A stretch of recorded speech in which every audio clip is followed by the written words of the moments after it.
Hello everybody and welcome to section 2.6.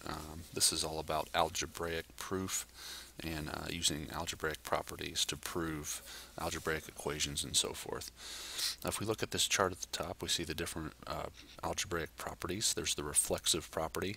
For any number a is equal to itself. Reflexive just means any quantity or item is equal to itself. Then there's the symmetric property.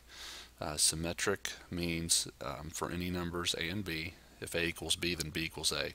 This is saying that basically you can switch around the order in which you say something is equal to something else. And there's transitive property. We'll be using that quite a lot. For all numbers a, b, and c, if a is equal to b and b is equal to c, then a is equal to c. So we're stating that a is equal to b. We're saying b is equal to another thing called c, and if that's the case, the go-between is b. b is allowing us to set that a and c equal to each other, and that is the transitive property.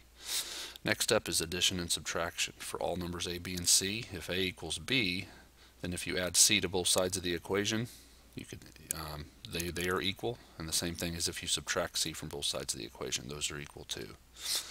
Same for multiplication and division. For all numbers a, b, and c, if a equals b, then a times c is equal to b times c, and if c is not equal to 0, then you can divide by c as well. A over c is equal to b over c.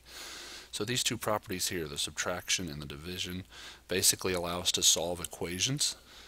Addition, subtraction, multiplication, division, what you do to one side of an equation, you do to the other. That's kind of the point of these two properties here. Substitution. For all numbers a and b, if a is equal to b, then a may be replaced by b in any equation or expression. Okay, so the substitution allows us to substitute one quantity for another. And then there's the distributive property. We've used this a lot, and I'm sure you have too. For all numbers a, b, and c, if we take a and it's next to a parentheses of b and c like we have here, then you can distribute that a. You can say a times b plus a times c. The a gets distributed or multiplied to the b and c, but they are still kept separate by an addition symbol, or it could be subtraction. It works for subtraction too. Say b and c were b minus c as opposed to b plus c. Down here I have an example of solving an equation. 6x plus 2 times x minus 1 equals 30. As you can see, the first item here is given. That's our original equation.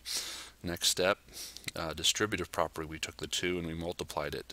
2 times x minus 1 is 2x minus 2. Next we did substitution.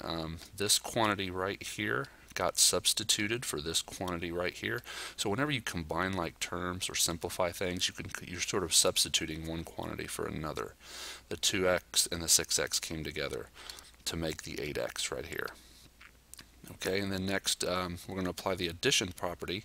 Notice the 8x minus 2 equals 30. We added 2 to both sides, here and here. And then we have substitution once again of combining like terms. Negative 2 and positive 2 make 8, left with 8x. 30 and 2 make 32. And that's why we're at this step here. We did substitution as we simplified. Next we applied division property because we want to get the x by itself. We're going to divide both sides by 8. And then finally 32 divided by 8, we come out to x equals 4. And again, when you simplify, when you make things simpler, when you actually do an operation, we're calling that a substitution.